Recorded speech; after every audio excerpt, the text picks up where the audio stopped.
안녕하세요. 더 리더 책 읽어주는 남자의 BJ 시골버스입니다.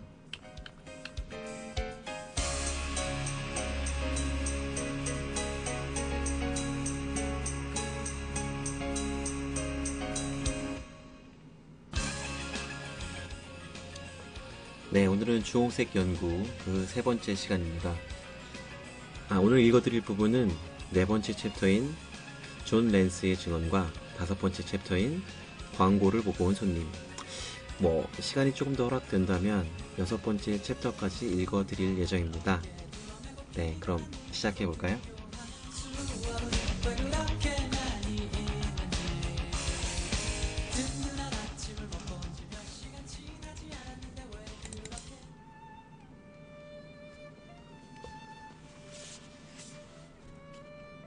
존 랜스의 증언. 우리가 로리스턴 가든 3번지를 떠난 것은 오후 1시경이었다. 홈즈는 나와 함께 가까운 전진국에 들러 상당히 긴 전보를 쳤다. 그리고 나서 마차를 잡아 타고 레스트레이드가 가르쳐준 주소로 가자고 마부에게 말했다. 직접 증언을 들어보는 것이 제일이지. 마차에서 홈즈가 입을 열었다. 사실 나로서는 이미 결론을 내렸지만 알아둘 일은 좀 더 구체적으로 알아보는 것이 좋으니까 말이야. 홈즈, 날 정말 놀라게 하는군. 내가 말했다. 조금 전에 자넨 두 형사에게 모든 것에 대해 확신하듯 말했지만 설마 정말로 그렇게 훤히 알고 한 말은 아니겠지? 틀림없네. 홈즈가 대답했다. 내가 목격한 모든 것은 보도에 인접해서 두 줄기로 마차 자국이 나 있다는 것이었네. 지난 일주일 동안 계속 날이 좋았다가 어제 저녁에야 비가 오기 시작했으니 그렇게 선명한 바퀴 자국이라면 어젯밤에 난 게 틀림없지. 말바굽의 징 자국도 남아있었는데 4개 중 하나만이 유달리 뚜렷한 것으로 보아 그쪽 발의 징만이 새 것이라는 걸 알았네. 그 마차가 비가 오기 시작한 뒤에 왔다는 것은 확실하네. 날이 밝은 뒤 그곳에 온 마차가 한 대도 없었다는 그레그슨의 말로 미루어 마차는 밤중에 왔고 그 마차에 두 사람이 타고 왔다는 것은 확실한 일이지. 그건 간단한 것 같군. 내가 말했다. 그런데 보이지도 않은 범인의 키는 어떻게 알았나? 사람의 키라는 것은 10중 8구 보폭으로 알아낼 수 있다네. 아주 간단한 계산이야. 이 남자의 보폭은 정원의 흙길과 집안에 쌓인 먼지를 보고 알았네. 그런 다음 그 계산이 정확한지 알아볼 수 있는 방법도 있었지. 사람은 벽에 글씨를 쓸 때면 자기도 모르는 사이에 눈높이에 맞춰 쓰게 되니까 말이야. 그런데 그 글씨를 바닥에서 180cm가량 되는 곳에 쓰여 있었네. 키를 알아내는 것은 아주 식은 죽 먹기지. 그렇다면 나이는? 내가 물었다. 그건 135cm 보폭으로 가볍게 걸을 수 있다면 우선 노인이 아니라는 것은 확실하고 흙길에 괜 물웅덩이에 폭이 135cm였었고 그 남자가 그걸 뛰어넘은 것은 발자국으로 알 수 있었네. 에너멜 가죽 구두 쪽은 물웅덩이를 돌아갔는데 코가 각진 구두는 웅덩이를 뛰어넘었다고. 그건 확실해. 나는 그 잡지에서 주장한 관찰과 추리의 개념을 일상생활에 그대로 적용하고 있어. 아직도 미심쩍은 것이 있나? 손톱과 트리치노폴리. 내가 말했다. 벽의 글씨는 검지에 피를 묻혀 쓴 것이었네. 돋보기로 확대해보니 회벽을 약간 긁은 자국이 있더군. 만일 손톱을 잘게 깎았다면 그런 흔적은 남을 수가 없지. 그리고 바닥에 떨어진 담뱃재를 조사해보니 색이 검고 얇게 조각이 나있더군. 그런 재가 남은 것은 트리치노폴리뿐이야. 나는 담뱃재에 대해 집중적으로 연구해서 논문을 쓴 적도 있네. 자랑 같지만 관련이 있든 시가든 세상에 알려진 상표라면 재만 보고도 구별할 수 있어. 이렇게 세밀한 점이 그레그슨이나 레스트레이드 같은 형사와 다른 점이라네. 그렇다면 얼굴이 붉은 편이라는 것은? 내가 말했다. 그건 뭐 좀 대담한 추리이지만 틀림없을 걸세. 하지만 지금은 그 문제에 대해 묻지 말게나. 나는 손으로 이마를 짚었다. 현기증이 나는군. 내가 말했다. 생각하면 할수록 이상한 일이야. 두 명인 게 맞다면 두 남자는 어떻게 그 빈집에 들어갔을까? 그리고 두 사람을 태우고 간 마부는 어찌 되었을까? 범인은 또 어떻게 독을 먹였을까? 피는 어쩌다 흘렸을까? 강도가 아니라면 살인의 목적은 무엇이었을까? 여자의 반지는 왜 거기 있었을까? 무엇보다도 범인은 도망가기 전에 왜 일부러 RACHE라는 말을 벽에 썼을까? 그것도 독일어로 말일세. 솔직히 말해서 나로서는 이러한 사실을 연관지어 설명할 수가 없어. 홈즈는 내 말에 수긍한다는 듯 웃었다. 자네는 사건을 요령있게 간추려 말해주었네. 그가 말했다. 아직 분명치 않은 점이 많지만 중요한 사실들에 대해서는 이미 판단을 내렸어. 레스트레이드는 미안하지만 그가 발견한 핏자국 글씨는 이 살인을 사회주의나 비밀 결사를 암시하게 하여 경찰의 눈을 속이려는 수단일세. 그건 독일인이 쓴 글씨가 아니야. 자네도 눈치챘는지 모르겠지만 그 A자가 독일식 활자체로 쓰는 것만은 확실하지만 진짜 독일인이라면 반드시 라틴 활자체를 썼을 걸세. 따라서 그것은 독일인이 쓴 것처럼 위장한 글씨라는 말이지. 수사를 엉뚱한 방향으로 유도하기 위한 책략일세. 뭐 어쨌거나 설명은 이 정도로 끝내세. 의사선생, 알다시피 마술사가 자신의 비결을 전부 공개했다가는 별 볼 일 없는 신세가 되거든. 내 수사 방법도 지나치게 알려주었다가는 결국 자네는 나를 아주 평범한 인물에 불과하다고 결론 지을 테니 말이야. 아니, 나만은 그러지 않을 걸세. 내가 말했다. 자네의 탐정 수사가 지극히 과학적이라는 것을 잘 아니까. 내가 진심을 다해 말하자 홈즈는 기뻐서 얼굴을 붉혔다. 여자가 아름답다는 말에 민감한 것처럼 홈즈가 자기 재능에 대한 칭찬에 민감하다는 것을 나는 잘 알고 있었다. 한 가지만 더 알려주지. 홈즈가 말했다. 에나멜 구두를 신은 남자와 코가 각진 구두를 신은 남자는 같은 마차를 타고 와서 사이좋게 마당을 걸어 들어갔네. 아마 팔짱이라도 낄 정도였을 걸세. 집에 들어가서는 방 안을 서성거리기 시작했네. 정확히 말하면 에나멜 구두를 신은 피살자는 코가 각진 구두를 신은 범인이 방 안을 왔다 갔다 하는 동안 한 곳에 움직이지 않고 서 있었지. 먼지를 보면 알 수 있거든. 그 남자가 차차 흥분하기 시작했다는 것도 알 수 있네. 걸음폭이 점점 넓어졌다는 것으로 짐작할 수 있어. 그는 서성거리며 쉴 새 없이 떠들어대다가 마침내는 언성이 높아지고 울컥 흥분이 극에 달해서 살인을 저지르게 되었네.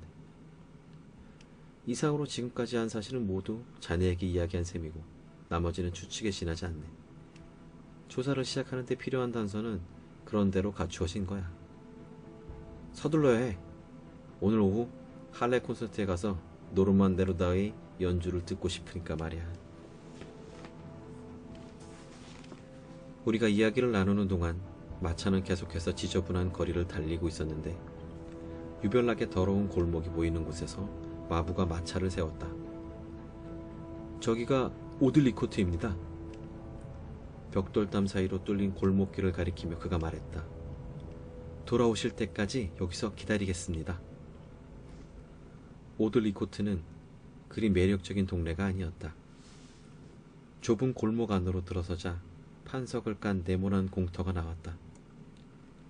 주변에는 허름한 집들이 줄지어 있었다. 우리는 더러운 아이들과 빛바랜 옷을 걸친 사람들이 지나 46번지에 도착했다. 문에는 랜스라는 이름이 적힌 황동 문패가 붙어 있었다. 순경은 자고 있다고 했다. 우리는 작은 응접실로 안내받았고 그가 나오기를 기다렸다. 잠시 뒤 단잠을 방해받아서인지 무르퉁한 표정의 남자가 나타났다.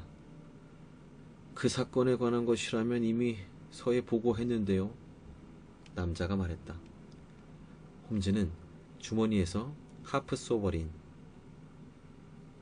하나 꺼내더니 무심한 듯 탁자 위에 올려놓고는 만지작거리며 말했다. 보고서보다는 현장을 목격한 당신에게 직접 이야기를 듣고 싶어 왔습니다만. 아니요, 알고 있는 일이라면 뭐든지 말씀드리죠. 랜스는 금화에 구미가 당긴 것이 분명했다. 우선 당신이 본 대로만 말해보세요. 랜스는 말의 털로 만들어진 소파에 앉아 하나라도 더 생각해내기라도 하겠다는 듯 이마살을 찌푸렸다. 처음부터 말씀드리지요. 순경이 입을 열었다. 제 근무 시간은 밤 10시부터 아침 6시까지였습니다. 밤 11시경 화이트하트 술집에서 한바탕 싸움질이 있었을 뿐 순철구역에서는 별일 없었죠. 밤 1시경에 비가 오기 시작했고 해리 머처를 만났습니다. 머처는 홀랜드 그로브를 담당하고 있죠. 그리고 2시쯤 다시 한 바퀴를 돌고 브릭스턴 로드 쪽을 순찰하러 갔습니다. 그곳은 꽤 더럽고 인적도 드물었어요. 도중에 마차가 한두 대 지나간 것 말고는 아무도 보이지 않았습니다. 이건 우리끼리 이야기입니다만 그런 밤에는 진을 한 잔 마시면 몸이 풀리겠다고 생각하며 걷고 있을 때 바로 그 집에 불이 켜져 있는 것이 눈에 띄더군요. 저는 로리스턴 가든이 2집이 비어있다는 것을 알고 있었죠. 새 들어 살던 사람이 장팀푸스로 죽었는데도 2집 다 소유한 주인이 하수시설을 설치하려 하지 않았거든요. 그런데 창문에서 불빛이 새어나오는 것은 뜻밖의 일이었죠. 무언가 이상하다고 생각했죠. 그래서 현관까지 갔다가 되돌아 나왔지요. 홈즈가 끼어들었다. 왜 그랬나요 그때? 랜스가 벌떡 일어서며 움찔 놀란 눈길로 홈즈의 얼굴을 살폈다. 네, 맞습니다. 랜스가 말했다.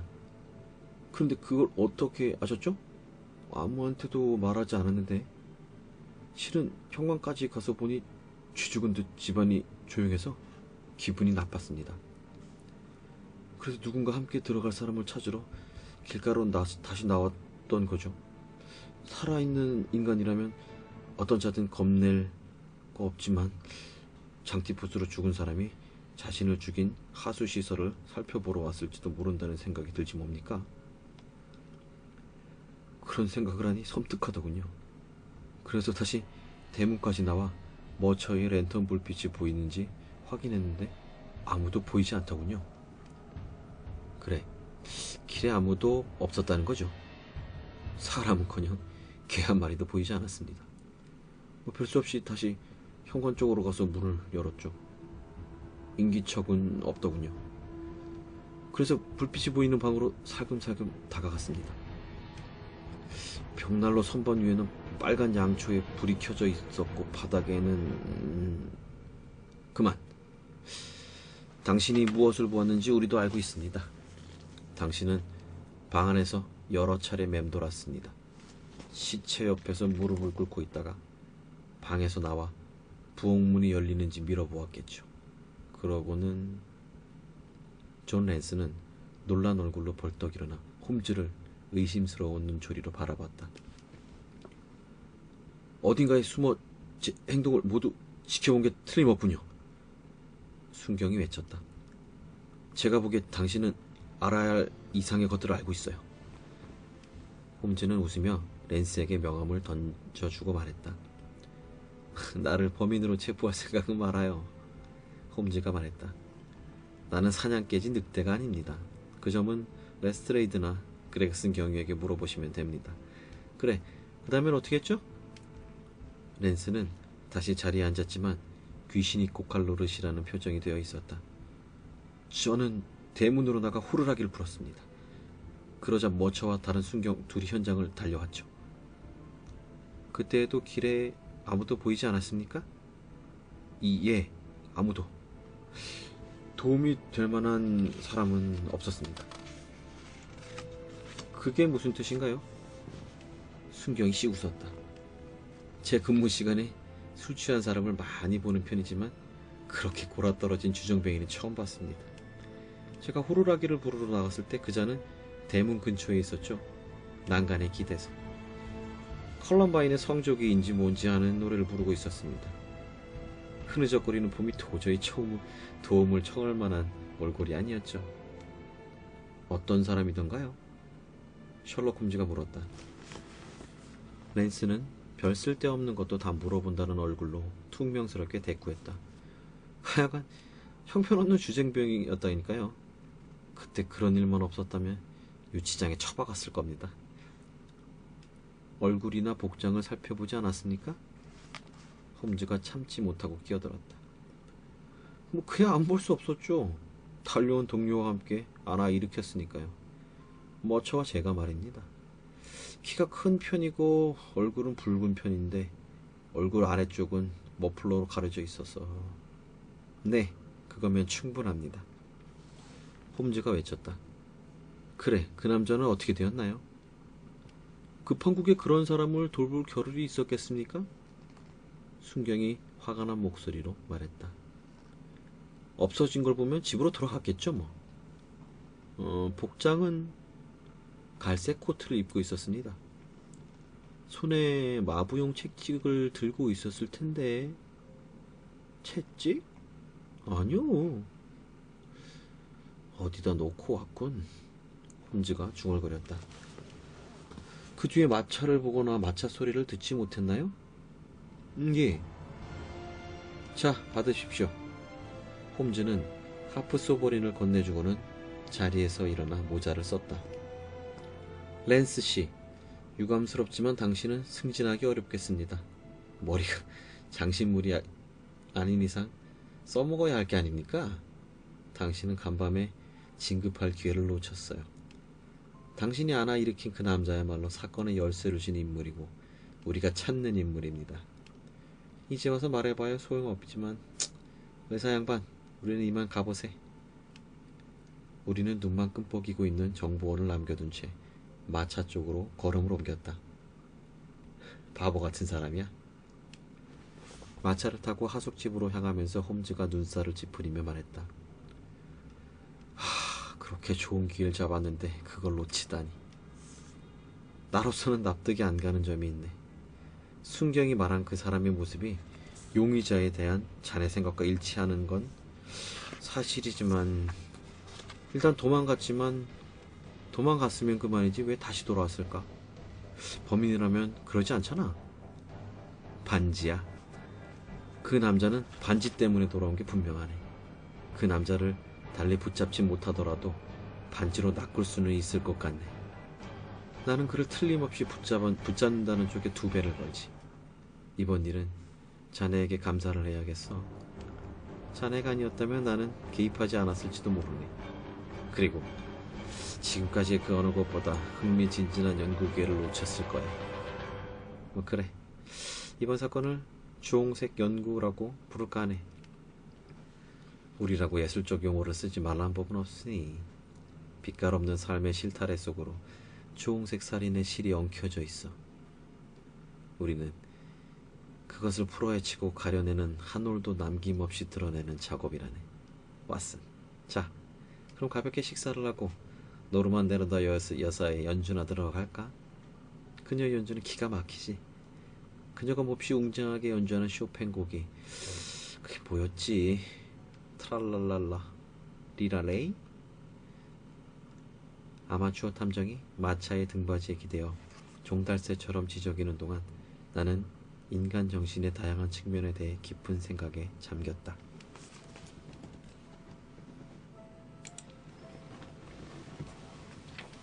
광고를 보고 온 손님. 오후가 되자 몸이 허약한 데다 오전 내내 돌아다닌 탓에 나는 녹초가 되어버렸다. 그래서 홈즈가 연주회에 가고 난 뒤 소파에 몸을 눕히고는 2시간가량 잠을 청했다. 그런데 여간에서 잠이 오질 않았다. 여러 가지 일로 신경이 곤두섰거니와 이상 야릇한 상상이 꼬리를 물고 있었다. 눈을 감으면 살해된 남자의 원숭이처럼 일그러진 얼굴이 떠올랐다. 어찌나 인상이 사악했는지 그런 얼굴을 제거해준 사람에게 오히려 고맙다는 느낌이 들 정도였다. 인간의 얼굴 중에 가장 사악한 악을 드러내는 얼굴이 있다면 바로 클리브랜드의 이녹 제이 드레버의 얼굴임에 틀림없었다. 하지만 정의는 밝혀져야 하고 법의 눈으로 볼 때 살인이라는 범죄는 결코 그냥 넘어갈 수 없는 일이다. 그 남자는 독살되었다는 홈즈의 추리는 생각하면 할수록 비범해 보였다. 홈즈가 시체의 입 언저리에서 냄새를 맡는 모습이 기억났다. 독살이라는 생각을 할 만한 단서를 찾은 게 분명했다. 그런데 혹시 독살이 아니라면 사망 원인은 무엇이었을까? 시신에는 목을 졸린 흔적이나 상처도 없었다. 그렇다면 바닥에 흥건하던 피는 누구의 것이었을까? 이러한 여러 가지의 의문이 풀리지 않는 한 홈즈도 나도 잠이 올 것 같지 않았다. 홈즈의 자신만만한 태도로 미루어 보아 홈즈는 이 모든 사실을 설명할 수 있는 가설을 이미 생각해 놓은 듯 했지만 나로서는 그 가설을 추측할 수 없었다. 홈즈는 늦게야 돌아왔다. 그렇게 늦은 것으로 보아 그냥 연주회에만 다녀온 것은 아닌 듯 했다. 저녁 식사는 홈즈가 돌아오기 전부터 차려져 있었다. 어우, 연주회는 굉장했다네. 자리에 앉으며 홈즈가 말했다. 다윈이 음악에 대해 뭐라고 말했는지 아나? 인류는 언어가 생기기 전부터 음악을 작곡하고 감상하는 능력이 있다고 주장했지. 우리가 음악에 이토록 영향을 받은 것도 그 때문일 거야. 이 흐릿한 세기를 살아가는 우리는 유년 시절에 대한 향수를 가지고 있는 셈이지. 무척 거창한 생각이군. 내가 말했다. 생각은 거창할수록 좋지. 특히 자연을 해석하고자 한다면 말이야. 홈즈가 대답했다. 그런데 자네 무슨 문제 있나? 안색이 안 좋네. 브리스턴 로드 사건으로 충격이 커서 그런가? 사실은 그렇다네. 내가 말했다. 아프가니스탄에서 험한 꼴을 많이 보아온 터라 웬만한 일에는 마음이 흔들리는 법이 없는데 말이야. 마이완드의 전투에서 전우가 갈기갈기 찢겨 죽는 것도 볼 때도 대범했는데. 이해할 수 있네. 이번 사건에는 생각할수록 섬뜩한 점이 있지. 혹시 석간 진문은 봤나? 아니? 사건에 관해 상당히 자세한 기사가 실렸다네. 단 시체를 들어 올렸을 때 반지가 바닥에 떨어진 사실은 빠져있더군. 천만다행이야. 그건 또 왜 그런가? 광고를 보게나. 홈즈가 대답했다. 사건 직후 오늘 아침 모든 신문에 내가 광고를 냈어. 홈즈가 신문을 건네주며 가리킨 개인 광고란을 보니 첫머리에 다음과 같은 광고가 나 있었다. 오늘 아침 브릭스턴 로드의 화이트 하트 주점과 홀랜드 그로브 사이의 길에서 금으로 된 결혼 반지를 습득. 오늘 밤 8시에서 9시 사이 베이커 스트리트 221B번지의 왓슨 선생에게 연락 바람. 자네 이름을 함부로 사용한 건 용서하기. 홈즈가 말했다. 하지만 내 이름을 썼다가는 멍청한 경찰이 냄새를 맡고 쓸데없이 끼어들고 싶어 할 것 같아서 말이야. 아니, 상관없네. 내가 대답했다. 하지만 누가 금반지를 찾으러 오면 어쩐다. 걱정할 것 없네. 홈즈가 금반지를 하나 내 손에 쥐어주었다. 이걸로 대신하면 되니까 거의 똑같다네. 그래, 자네는 어떤 사람이 광고를 보고 올 거라고 생각하는 건가? 물론 갈색 코트를 입은 남자지. 불그스레한 얼굴에 앞이 각진 구두를 신은 그 남자 말일세. 만일 본인이 오지 않으면 공범자를 보낼 걸세. 그쪽에서는 이 일이 위험하다고 생각하진 않을까? 천만에. 내 추리가 정확하다면, 그리고 그것이 옳다고 믿을 만한 근거가 있다면 그 남자는 어떤 위협을 무릅쓰고라도 반드시 반지를 찾으러 올 것세. 아마도 트레버의 시체 위에 몸을 숙였을 때 반지를 떨어뜨린 모양인데 잃어버린 줄도 몰랐을 거야. 현장을 떠나 한참을 가다가 반지를 잃어버렸다는 것을 알고 급히 현장으로 되돌아왔겠지만 촛불은 끄지 않는 실수로 이미 경찰이 와 있다는 것을 알게 된 거야. 그는 대문에서 기웃거리다가 의심을 사지 않기 위해서 술에 취한 척한 걸세. 그러다가 그는 자신이 급히 현장에서 나와 도망치다가 길에 반지를 떨어뜨렸을지도 모른다는 생각까지 한 게 아닐까? 그렇다면 혹시나 하는 마음에 석간신문을 열심히 뒤져보겠지. 그렇게 되면 당연히 이 광고가 눈에 띌 테고 말이야. 아마 그게 빅버일 걸세. 함정이라고는 생각할 이유가 어디 있겠나?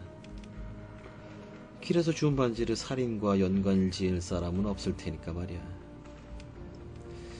분명 반지를 찾으러 올 걸세. 1시간 안으로 찾으러 올 거라고. 아니 오면 어쩔 셈인가? 내가 물었다. 나한테 맡겨. 내가 상대할 테니까. 혹시 무기 가지고 있나? 군용 리버볼 한 정과 탄약통이 몇 개 있네. 그럼 그걸 손질해서 탄환을 채워두게. 그자는 앞뒤 가리지 않을 테니 그자가 눈치채지 못하게 대처해야겠지만 만반의 준비는 해둬야지. 나는 침실로 가서 홈즈가 지시한 대로 했다.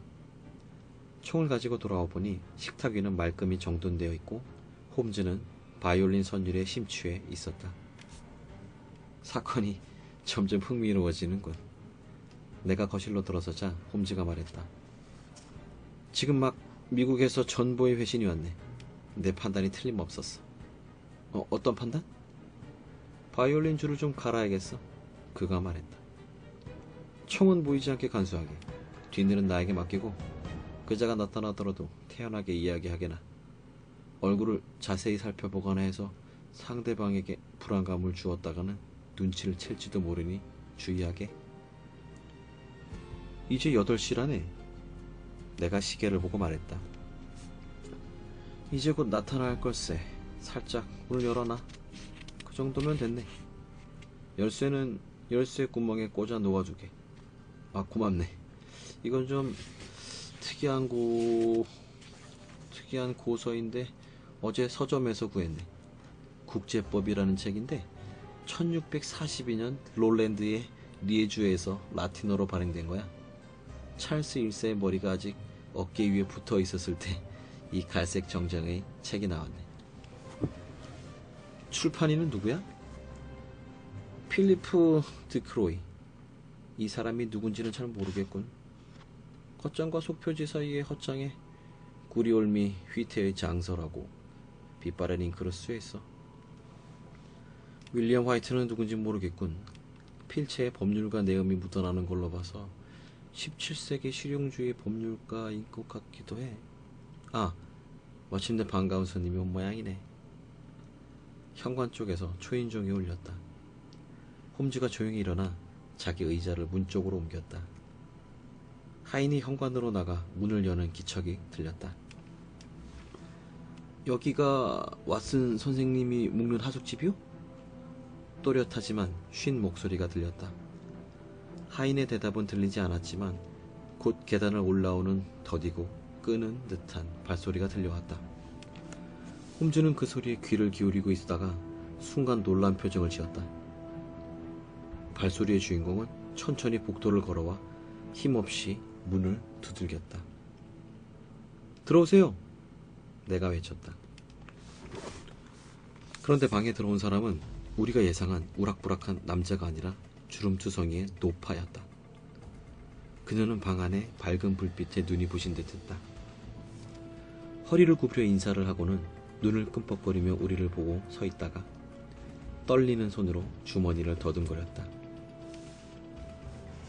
흘금 홈즈의 얼굴을 살펴보니 불만스러운 얼굴이었다. 나는 그저 태연한 표정을 짓고 있었다. 노파는 석간신문을 꺼내더니 우리에게 광고란을 가리켜 보였다.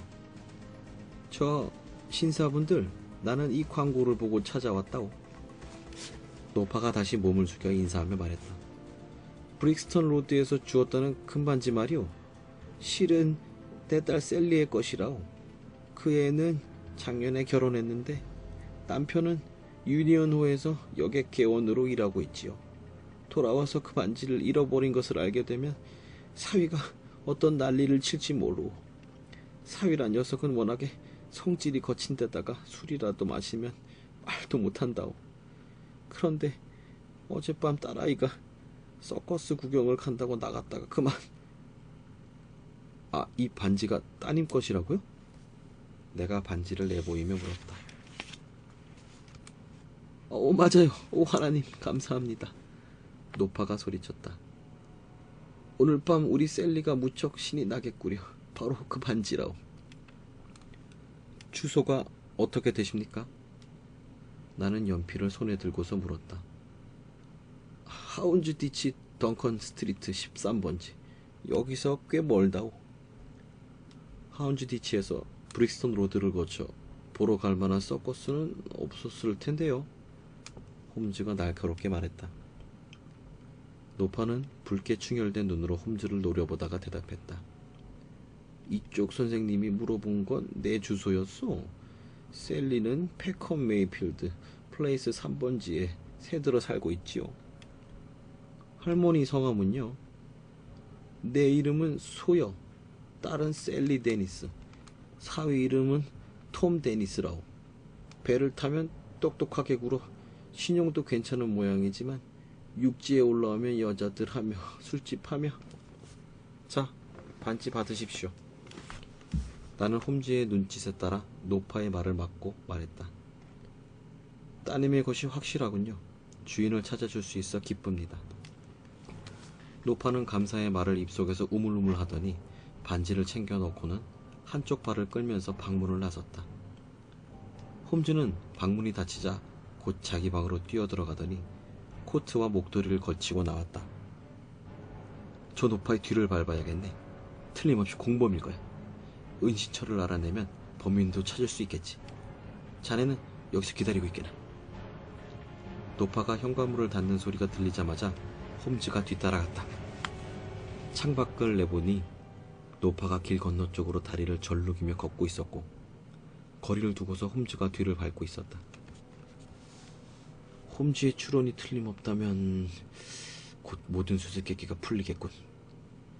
나는 혼잣말을 했다. 사실 홈즈는 굳이 내게 기다리라고 말할 필요도 없었다. 미행 결과를 알기 전까지는 궁금해서 잘 수가 없을 것 같았으니 말이다.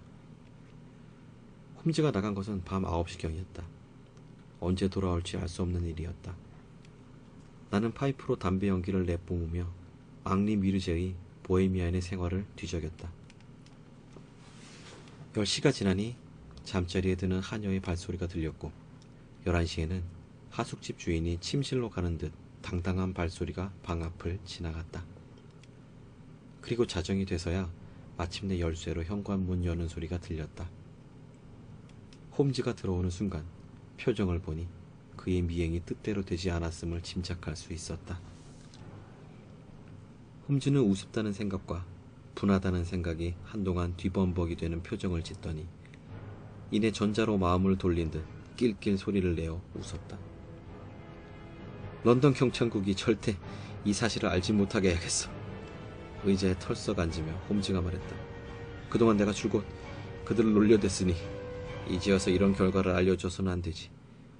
하지만 내가 이렇게 웃을 수 있는 건 어차피 최후에는 내가 그들을 이길 거라는 사실을 알기 때문이야. 대체 어떻게 된 일인데 그러나? 내가 물었다. 뭐 실패담이라고 숨길 필요는 없지. 그 노파는 한쪽 발을 졸면서 한동안 걸어갔어. 발이 아픈지 꽤나 어기적거리더군. 그러더니 마침내 지나가는 사륜마차를 세웠지. 나는 노파가 행선지를 뭐라고 말하는지 들으려고 바싹 가까이 다가갔네. 그런데 그렇게 애쓸 필요도 없었어. 노파는 길 건너에서도 들릴 만큼 큰 소리로 하운즈 디치 덩컨 스트리트 13번지로 가주세요 라고 외치더군. 나는 적어도 그 주소는 진짜였군 하고 생각하면서 노파가 마차 안으로 올라타는 것을 확인하고는 마차 뒤에 살짝 매달렸네. 이건 탐정이라면 누구나 익혀둬야 할 기술이지. 마차는 덜그럭거리며 한 차례도 쉬지 않고 달렸네. 나는 그 집 앞에 도착하기 직전에 마차에서 뛰어내려 행인으로 가장하고 걷는 척했어. 곧 마차가 멈추고 마부가 내리더니 문을 열고 손님이 내리기를 기다리더군. 그런데 아무도 내리지 않는 거야. 내가 급히 가보니 마부가 텅 빈 마차 안을 들여다보며 욕설을 퍼붓고 있는 게 아닌가. 마차 안에는 노파의 그림자도 보이지 않았어. 당연히 마부는 요금을 받지 못했지. 13번지에 가서 물어보았더니 집주인은 캐직이라는 도배업자였고 소여나 데니스라는 이름은 들어본 적도 없다고 하는 게 아닌가? 아니, 그게 무슨 말인가? 나는 어안이 벙벙해 물었다. 그렇다면 그 절룩거리던 노파가 마차가 달리고 있는 동안 마부나 자네에게 들키지 않고 빠져나갔다는 건가? 노파라고? 천만에. 홈즈가 날카롭게 말했다. 이렇게 쉽게 넘어가다니. 우리가 노망난 늙은이 꼴이지 뭔가. 그 노파는 젊은 남자가 변장한 것임에 틀림없어. 원기왕성한 데다 연기력도 배우 뺨치는 자일세. 분장술도 타의 추종을 불허할 정도지. 그자는 미행당하는 것으로 알고는 마차를 이용해 나를 따돌린 걸세. 아마도 내가 노리는 상대는 한 사람이 아닌 것 같네. 스스로 위험에 뛰어드는 일당이 몇 명은 더 있는 것 같아. 그런데 왓슨, 자네 무척 피곤해 보이는군. 자, 그만 잠자리에 들게나. 사실이었다. 나는 극도의 피로를 느끼고 있었다. 침실로 물러가며 뒤돌아보니 홈즈는 벽난로에 기대 앉은 채 잠들 생각을 하지 않았다. 그리고 잠시 후 낮은 바이올린 선율을 들려왔다. 홈즈는 저렇게 밤을 새우며 이 불가사의한 사건을 생각하는 것이 틀림없었다.